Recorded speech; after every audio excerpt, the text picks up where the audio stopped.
Chapter 32 Hypnotism. And as Beelzebub continued, at this sixth sojourn of mine in person on the surface of that planet Earth of yours, I decided to settle there for a long stay and to become a professional physician there. I did indeed become one, only not such a physician as most of them are there. But I chose for myself the profession of what is called their physician hypnotist. I became such a professional there firstly because during recent centuries,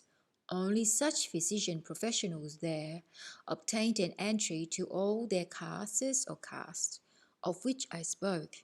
and since they enjoy great confidence and authority, ordinary beings are disposed to a sincerity towards them that permits them to penetrate, as it said there, their inner world. Secondly, I decided to become such a professional in order, also parallel with the attainments of my personal aims, to have the possibility at the same time of giving genuine medical assistance to certain of those unfortunates.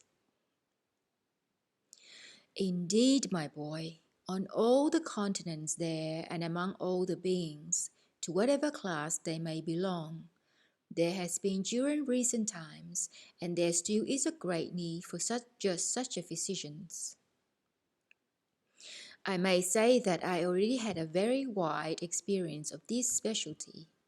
having during my previous elucidation of certain subtle points of the psyche of individual favorites of yours, many times has recourse to methods used there by such a kind of physicians. I must tell you that formerly your favorites, like all the other three-brained beings of the whole universe, were without that particular psychic property which permits them to be brought into what is called a hypnotic state. To get into that state became proper to your favorites, thanks to a certain combination obtained in their psyche and derived from the disharmony of the functioning of their common presence. This strange psychic property had its rise soon after the destruction of Atlantis, and began to become finally fixed in the presence of every one of them from the time when their Zoostat, that is the functioning of their being consciousness,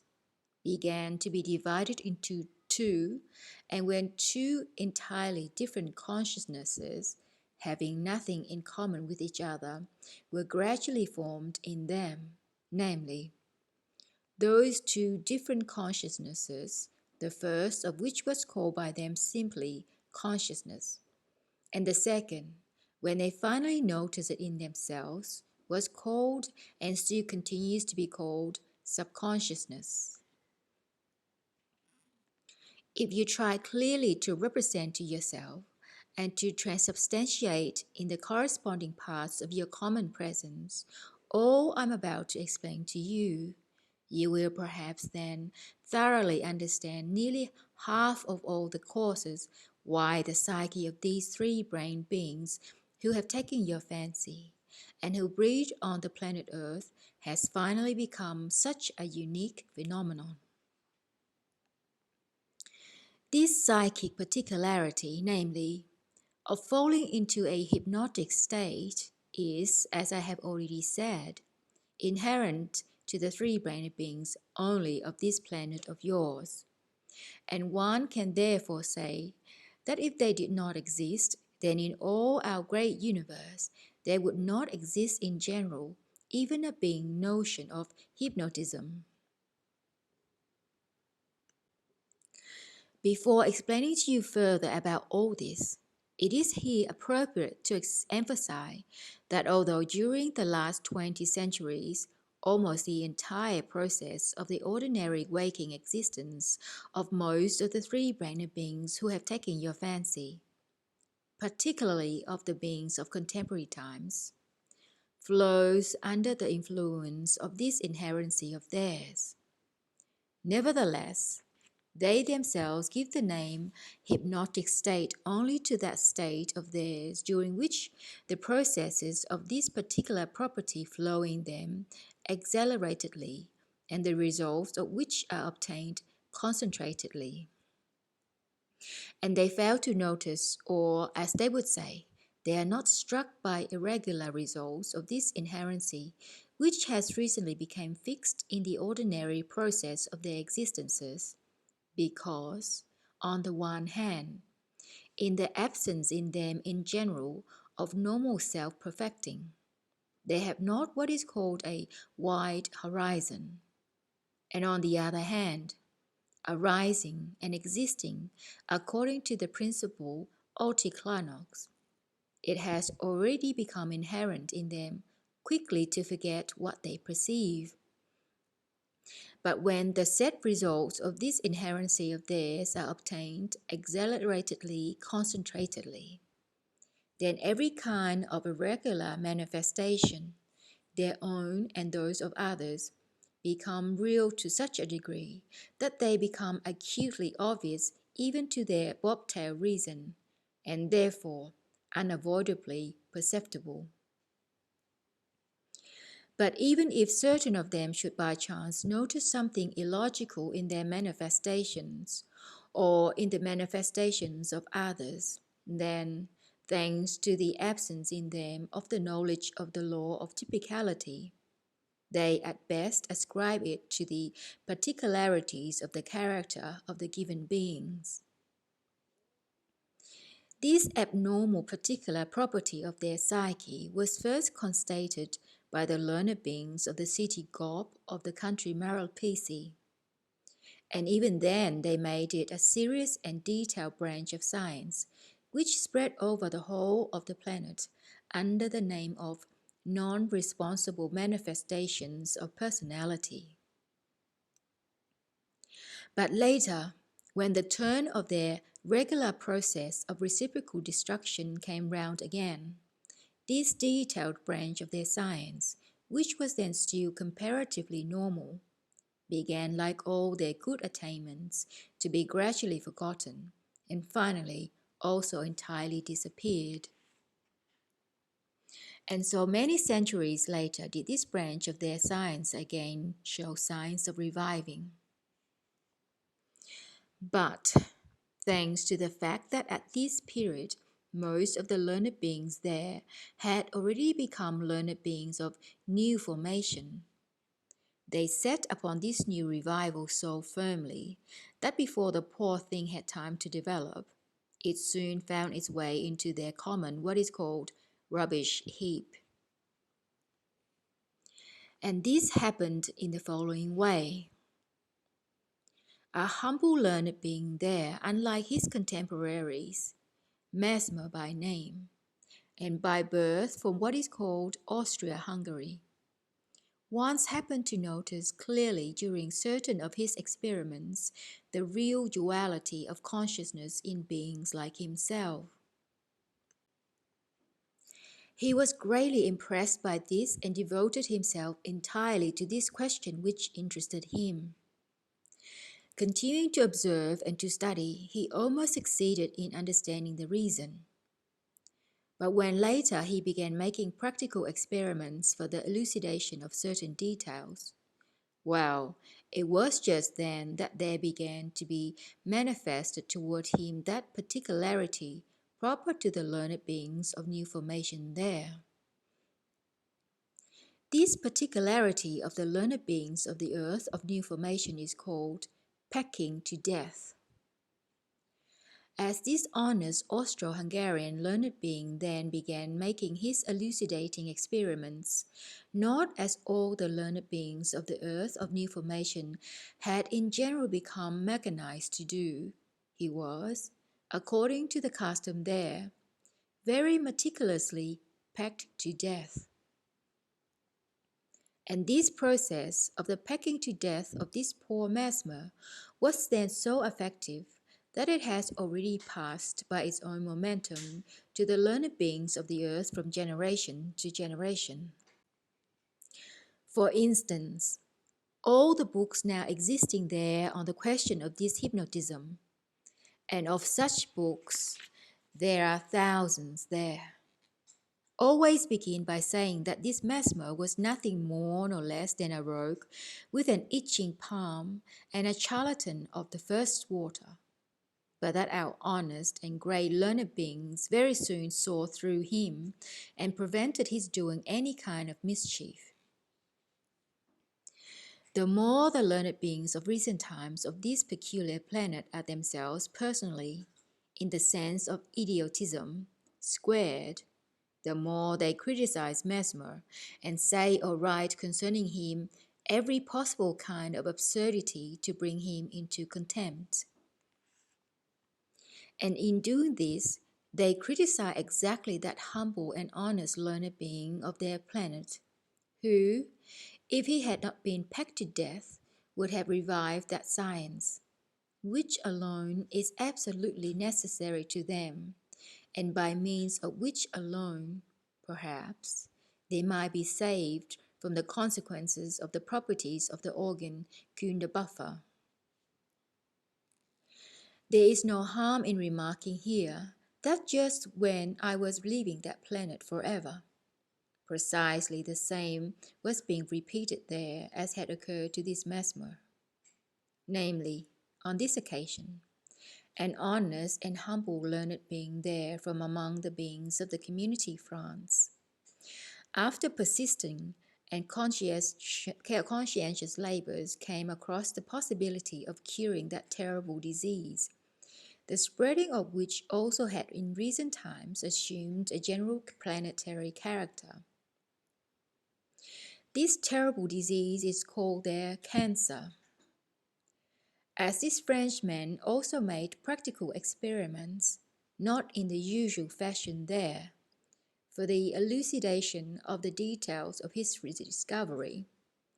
other contemporary learned beings thereupon also manifested toward him that same particularity of theirs, to peck him to death.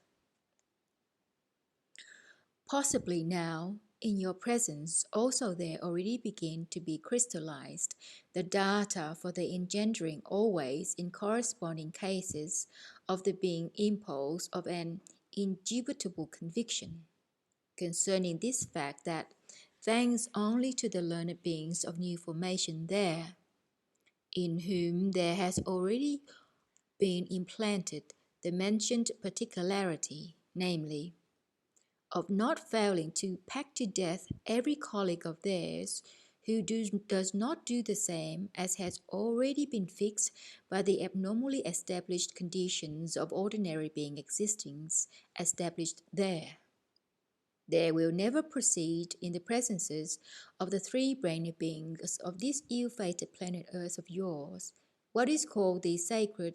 Antkooano, upon which, among other things, the very saintly Aiesakhaldan also counted. About this essence-loving hope of his, I chanced to learn during my investigations concerning his very saintly activities there. You, my boy, perhaps still do not know in what, namely, the cosmic process of the sacred Antkooano consists? The sacred Antkooano is the name of that process of perfecting the objective reason in the three center beings, which process proceeds by itself simply from the flow of time. As a rule, everywhere on those planets of our great universe, upon which three-brained beings breed, the perfecting of objective reason can proceed in them only from personal conscious labors and intentional sufferings. This sacred Antkooano can proceed only in those planets upon which in general all cosmic truths have become known to all the beings. And all cosmic truths usually become known to all on these planets, thanks to the fact that the beings of the given planet, who by their conscious labors learn some truth or other, share it with other beings of their planet. And in this way, all the cosmic truths gradually become known by all the beings of the given planet without any distinction. Thanks to this sacred process, intentionally actualized by our all-foreseeing common endless Father, it is foreseen that in the three-brained beings of the given planet,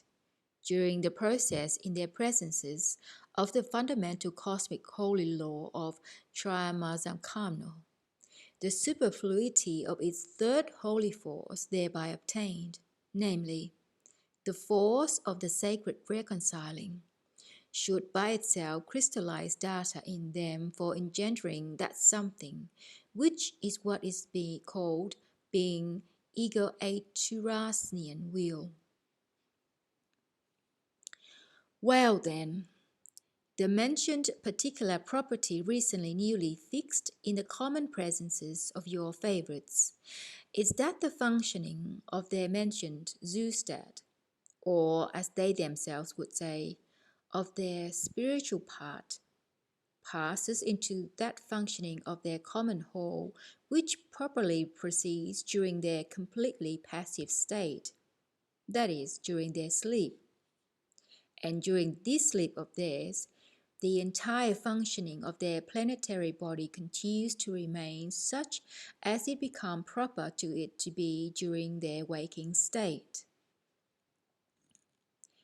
In order that you should better represent to yourself and understand the results flowing from such an astonishing psychic property, you must first of all know about two facts actualized in the common presences of these favorites of yours. One of these facts is produced in their common presence thanks to the existing cosmic law of self-adaptation of nature. And the other fact flows from the abnormal conditions of ordinary being existence, established by them themselves, about which I have repeatedly spoken. The first fact is that from the time when, owing to their abnormal existence, there began to be formed in them what is called the two-system Zoostat, that is, two independent consciousnesses, then great nature began gradually to adapt herself, and finally adapted herself to this, that after they arrive at a certain age, there begins to proceed in them two Inkliaznikshanas of different what are called temples, that is, as they themselves would say, two blood circulations of different kind. From this certain age mentioned, each one of these Inkliaznikshanas of different temple, that is to say, each blood circulation, begins to evoke in them the functioning of one of their mentioned consciousnesses, and vice versa. The intensive functioning of either consciousness begins to evoke in them the kind of blood circulation corresponding to it. The difference between these two independent kinds of blood circulation in their common presences is actualized by means of what is called tempo Davlaksherian circulation, or, according to the expression there of what is called contemporary medicines, the difference of the filling of the blood vessels. That is to say, in the condition of the waking state, the center of gravity of the blood pressure in their common presences obtains in one part of the general system of blood vessels, and in the condition of the passive state, in another part of the vessels. And the second fact, the fact ensuing from the abnormal conditions of the being existence of your favorites, is that when, from the very beginning of the arising of their offspring, they intentionally try by every kind of means, for the purpose of making them respond to these abnormal conditions round them, to fix in their Logicnistarian localizations as many impressions as possible obtained exclusively only from such artificial perceptions as are again due to the result of their abnormal existence, which maleficent action of theirs towards their offspring they call education. Then the totality of all such artificial perceptions gradually segregates itself in their common presences and acquires its own independent functioning, connected only as much with the functioning of their planetary body as is necessary merely for its automatic manifestation.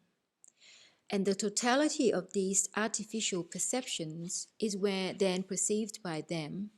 owing to their naivete, as their real consciousness.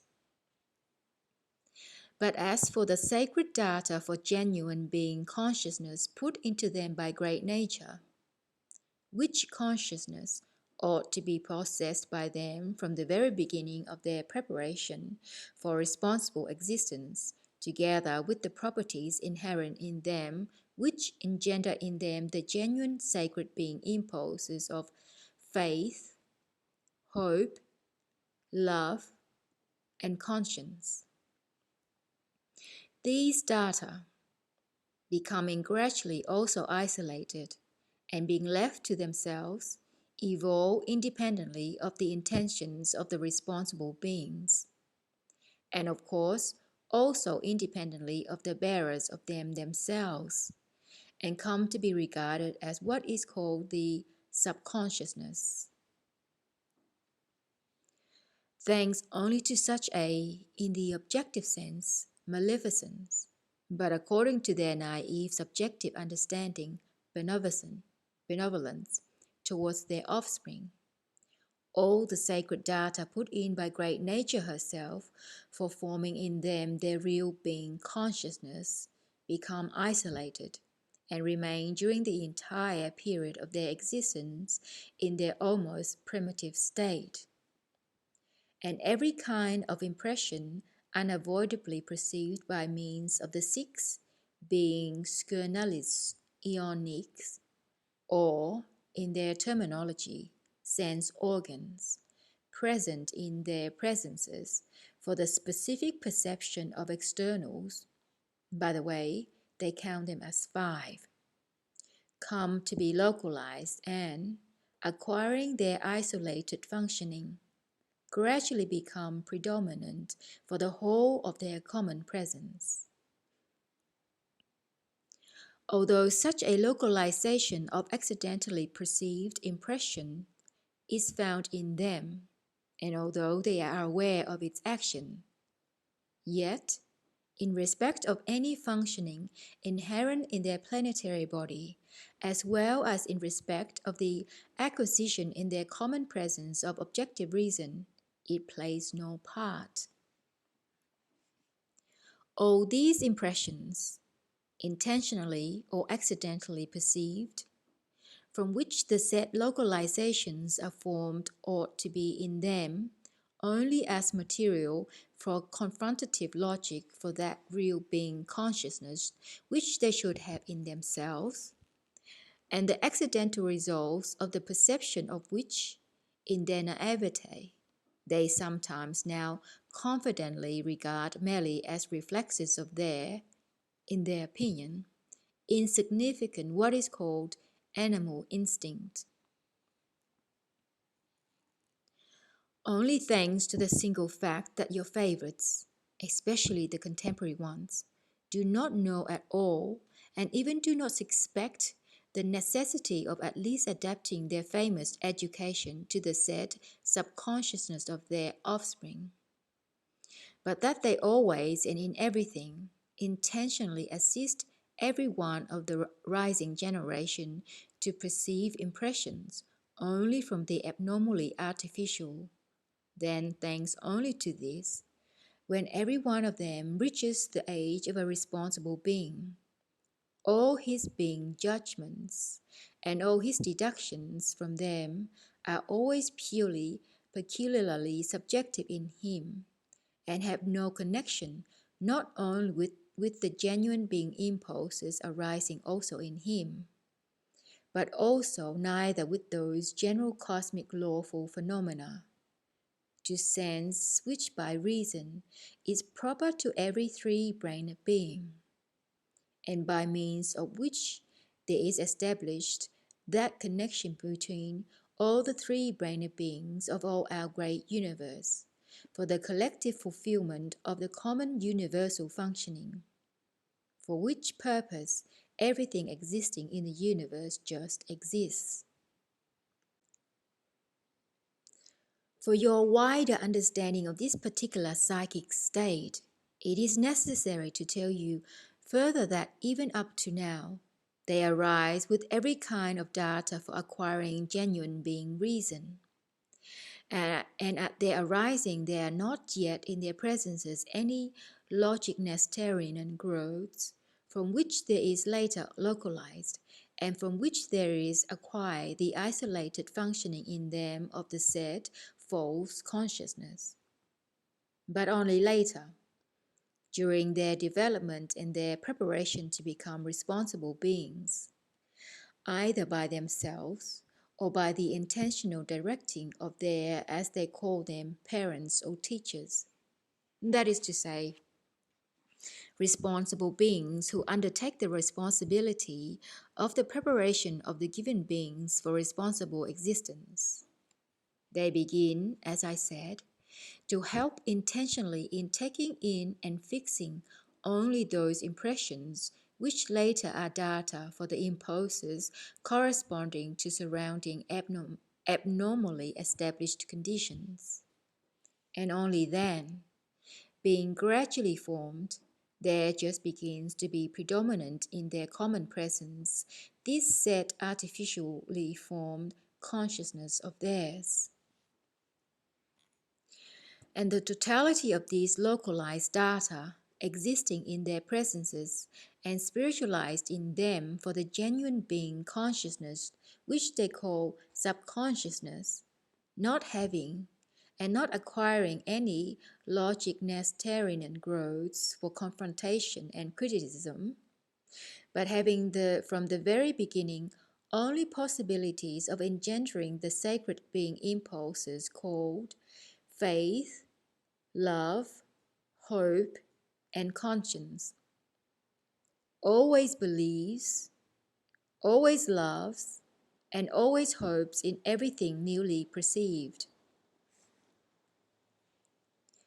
Since for the explanation of the given case, and also perhaps for my following explanations, you must know more in detail concerning being Hanbledzoin, I find it necessary before speaking further to inform you just now about this cosmic substance. Hanbledzoin is nothing else than the blood of the Kastian body of the being, just as the cosmic substances called in totality blood serve for nourishing and renewing the planetary body of the being. So also Hanbledzoin serves in the same way for nourishing and perfecting the body Kastian. It is necessary to tell you that in general, the quality of the composition of the blood in the three-brained beings and also in the common presences of your favorites depends on the number of the being bodies already completely formed. Blood in the presences of the three-brained beings may be composed of substances arising through the transformation of three separate independent what are called general cosmic sources of actualizing. The substances of that part of the being blood, which is designed by nature for serving the planetary body of the being, arise by means of the transformation of substances of that planet on which the given beings are formed and exist. But the substances which are designed for serving the Kastian body of the being, and the totality of which is called Hanbledzoin, are obtained from the transformation of elements of other planets, and of the sun itself of that system,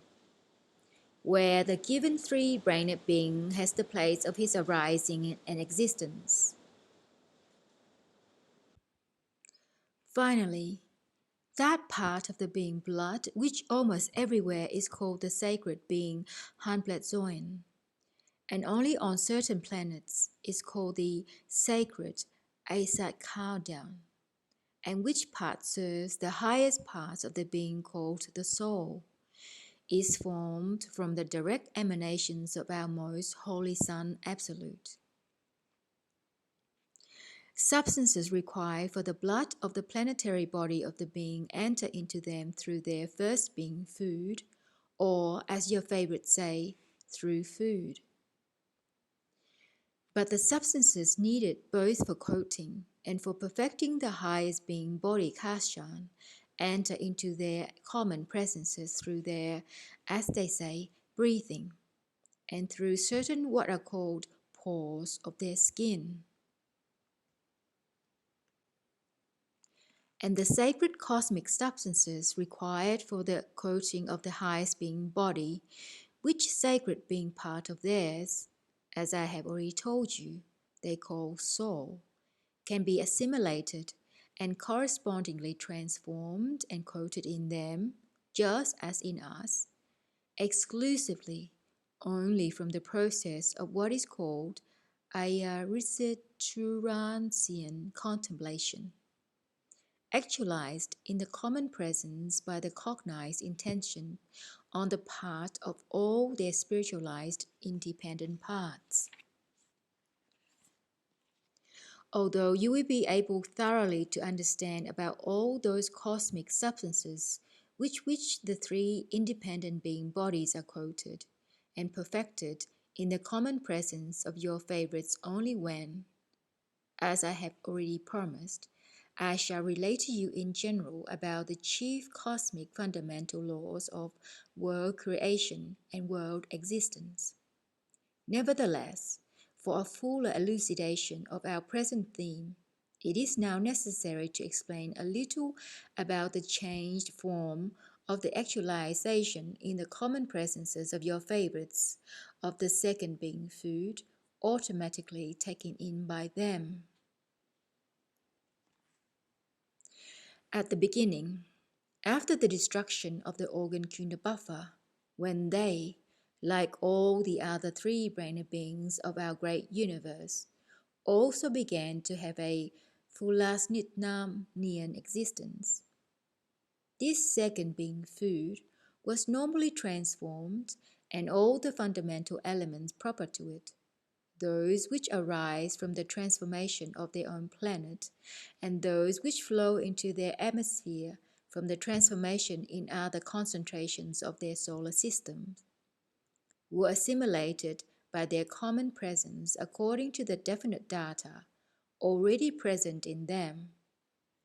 and the superfluity of certain of its component elements not used by individual beings automatically passed, as in us, into the possession of the surrounding meritorious beings similar to them. But later when, as I have already said, most of them began to exist in a way unbecoming to three-brained beings, great nature was constrained to change their Foolasnitamnian existence into an existence according to the principle of Itoklanoz. And when gradually, in the presences of most of them, those definite crystallizations foreseen by great nature, which crystallizations are the most important part of the composition of the second being food, and which when assimilated by beings are transformed into substances for the coating and for the further perfecting of their higher body Kashan, ceased, owing to their abnormal being existence, to be assimilated either consciously or automatically for the purpose indicated. Then, in consequence of this, and also because the efflux of these substances transformed in other concentrations and getting into the atmospheres of the planets, continued all the time to flow into the atmosphere of your planet. The result was that on this ill-fated planet, among your unfortunate favorites, there arose still another definite disease, which has already become quite definite in its harmful action upon them. The point is that, not being used up for their predetermined purpose, the said definite cosmic concentrations become, during certain displacements of their atmosphere, concentrated in certain of their atmospheric strata, and entering into them from time to time, dependently on various external surrounding conditions, and also on the inner state of the common presence of your favorites, which, by the way, arises in them chiefly from the form of their mutual relationship, just into them as into apparatuses foreseen by nature in general for the transformation of cosmic substances needed for serving the aims of the most great general cosmic Trogoautoegocrat, and not meeting these their substrata corresponding to the requirements of the lawful process of Djartlom, they, that is, these cosmic crystallizations, during their subsequent free completed evolutions or involutions for passing into other crystallizations proper to this planet and before completing their transformations, produce upon planetary bodies, thanks already to other accidental factors, that action by which such a mentioned specific disease newly arisen there is characterized.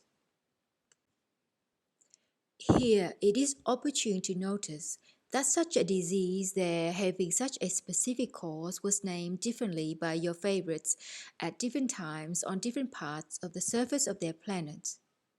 and the contemporary beings likewise name it differently and also wiseacre differently regarding the explanation of its cause. From among the great number of names of this disease of theirs, the most widely spread there at the present time are gripe, influenza, Spanish influenza, dengue, and others. As regards the introduction into themselves of the second kind of being food, which continues among beings even still up to now, then, since they lost the possibility of existing according to the Foolasnitamnian principle, certain of the ingredients of the substances of the second being food continue to serve only for assisting the transformation of the first being food and for removing from the planetary body certain elements already used by them. Now let us speak further about a particular psychic property of your favorites, and about my activities at that time among them in the capacity of a physician specialist, when I acted upon them by means of this particular psychic property of theirs. Though this hypnotism, or as they prefer to say, this branch of their science, arose and became official only recently, yet it had already had time to become for them another of the very serious factors which brought about a still greater confusion of their psyche, already muddled enough without this in the majority of them, and which still further deranged the functioning of their planetary body. After I had become a professional, namely a physician hypnotist, I grew a little interested also in this official science of theirs, so that when I later made my usual researches concerning various serious questions, as for instance, the investigations concerning the results of the activities of the very saintly Aiesakhaldan, and chanced to come across something bearing upon questions of this branch of their science. I elucidated to my reason also this misunderstanding question there. As the automatic impelling causes, which have become there as usual for contemporary beings, for the revival also of such a branch of their contemporary science were exceedingly peculiar, and even as they themselves would say, piquant facts. It will, in my opinion, be very interesting to tell you a little more in detail also about this said revival. Although contemporary learned beings there affirm that the beginning of this branch of their science was made by a certain English professor named Braid, and that it was developed by the French professor Charcot, yet in reality, this was not so at all. From my detailed investigations of this said question, by the way, it became also clear that the former, Braid, had unmistakably signs of the properties of a Hasnemus, and the latter, Charcot, had the typical properties of a mama's darling. And terrestrial types of this kind, particularly the contemporary ones, can never discover anything quite new. And indeed, it appeared that this matter proceeded there in the following way. A certain Italian abbot, Pedrini by name, was in his town what is called a confessor for a convent. To this abbot confessor there often came for confession a nun named Euphrosynia. From the stories told about her, it seems that she frequently fell into a certain particular state, and while in this state, she displayed manifestations unusual for her environment. During confession, she complained to the abbot Pedrini that at times she was unmistakably under the influence of diabolical suggestions. Everything she herself said and the stories circulated about her interested the abbot Pedrini, and he became very desirous of convincing himself personally about them. Once during confession, he tried by all possible means to evoke frankness in this nun, and he got to know, among other things, that this nun novice had had a lover, who had once given her his portrait framed in a very beautiful frame, and that she permitted herself during periods of resting from her prayers to admire this picture of her sweetheart, and that, as it seemed to her, the diabolical suggestion proceeded in her, just at these set periods of her resting. All this told frankly by the nun still further excited the interest of the abbot Pedrini, and he decided at all costs to find out the cause of it. And with this aim in view, he first of all asked the nun Euphrosynia to be sure to bring with her to the next confession the portrait of her sweetheart, together with the frame. At the next confession, the nun took with her this said portrait. There was nothing very special about it, but the frame indeed was unusual, it being all encrusted with mother of pearl and various coloured stones. While the abbot and the nun were together examining the portrait in the frame, the abbot suddenly noticed that something particular began to proceed with the nun. First, she became pale, and for a certain time she became, as it were, petrified. And then there began with her on the spot, precisely in all details, the same manifestations which proceed there among the newly married at what is called the first night. After all this, the abbot Pedrini desired still more to make clear to himself all the causes of such an unusual manifestation. But as regards the nun, she recovered 2 hours after the beginning of this particular state of hers,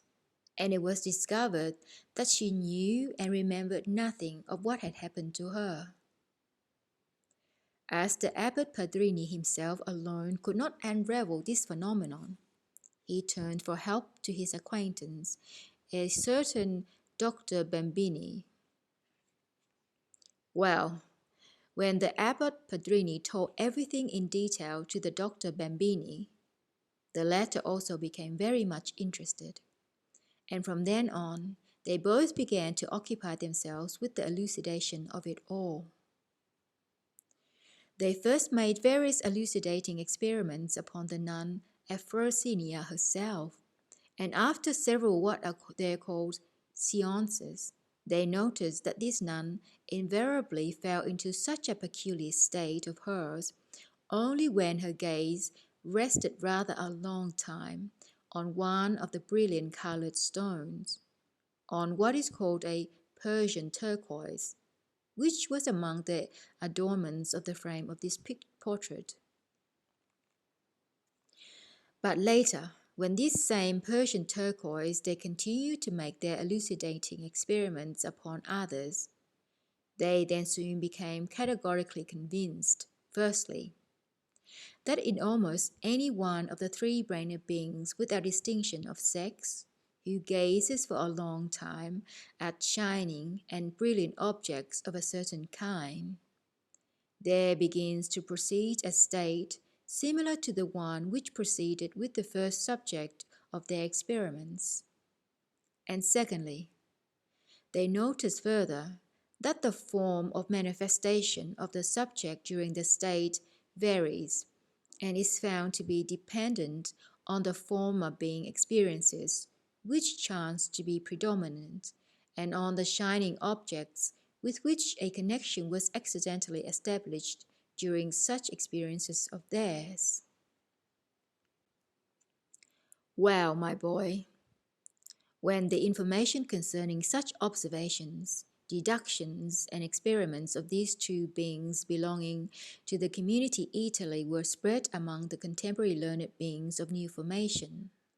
and many of these latter also began wisacring about it. And finally, when by chance, as it usually happens among them, they learned that it is possible in beings similar to them, when in this state, to change in an accelerated way the impressions formerly fixed in them to new ones. Then certain of them began to use this particular psychic property inherent in them for the purpose of curing. And from then on, such a means of curing was called by them hypnotic cure, and those beings who were occupied with this means of curing, physician hypnotists. The question as to what this state of theirs is and why it obtains in them remains an open one for them, even up till now, and to reply to it they cannot. From that time on, there began to appear, and there exist till now, hundreds of every possible kind of theory and thousands of thick books devoted to this question, thanks to which the minds of the ordinary three-brained beings of this ill-fated planet,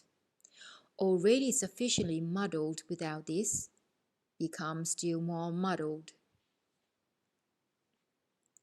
This branch of their science has perhaps come to be for them more maleficent than the fantastic inventions of the ancient Hellenic fishermen and of the contemporary beings of the community Germany. Thanks merely to this branch of their science, there was acquired in the psyche of the ordinary beings of this ill-fated planet several still new forms of what are called being Kalkali, that is, essential strivings, which became cast into forms of definite teachings, existing there under the names of Anoklinism, Darwinism, Anthroposophism,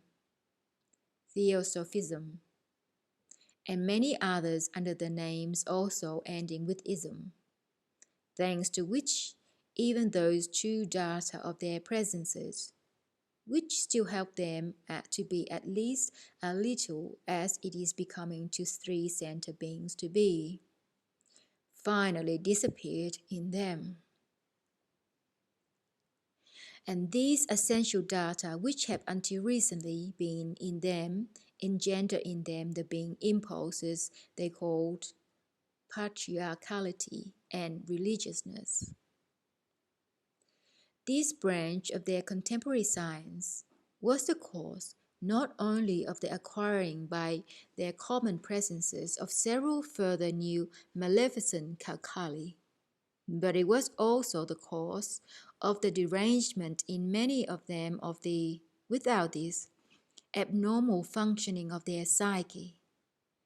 which to their great misfortune was already long before this disharmonized up to the degree of what is called Anokhoorian cacophony. You will understand this well if I tell you that during that curing practice of mine there,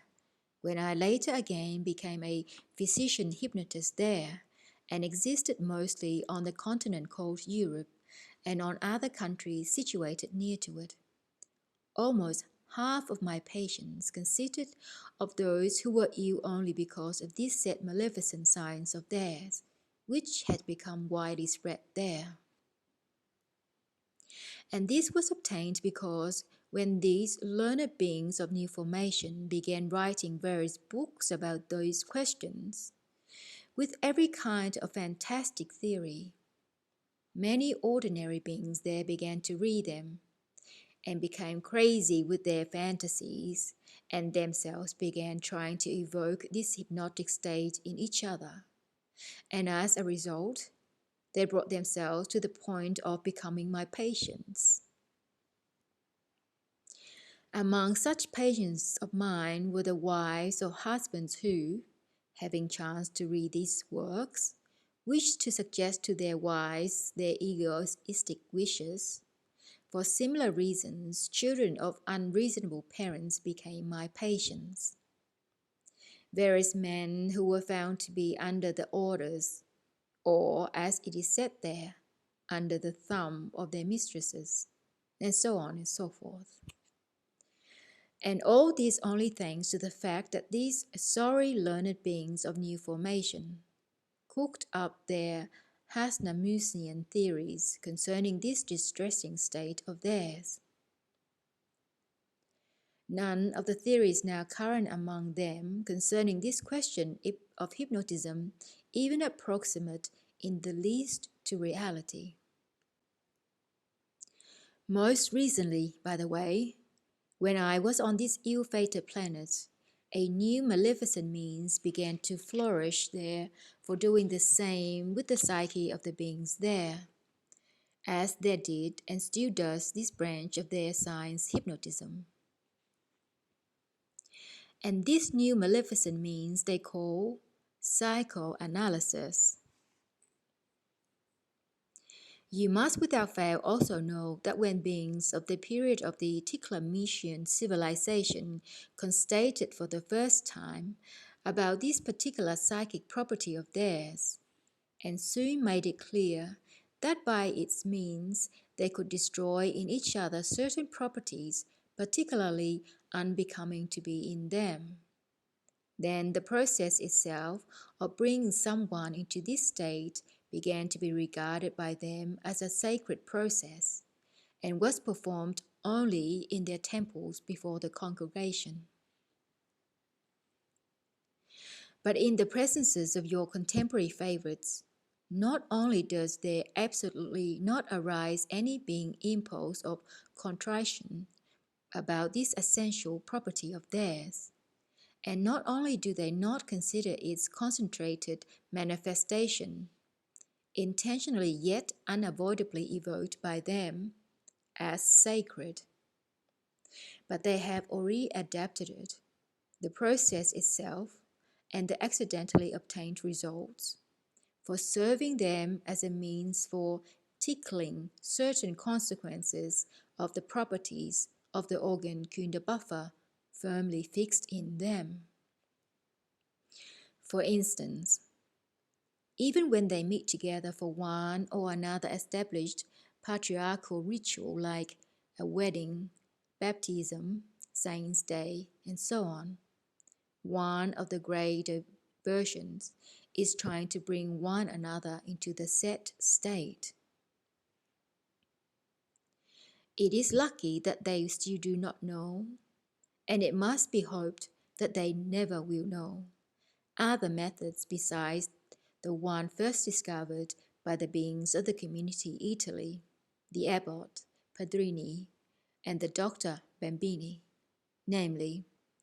the gazing at a shiny, brilliant object, by means of which method, as I have already told you, certain of them can indeed be brought into such a mentioned concentrated state.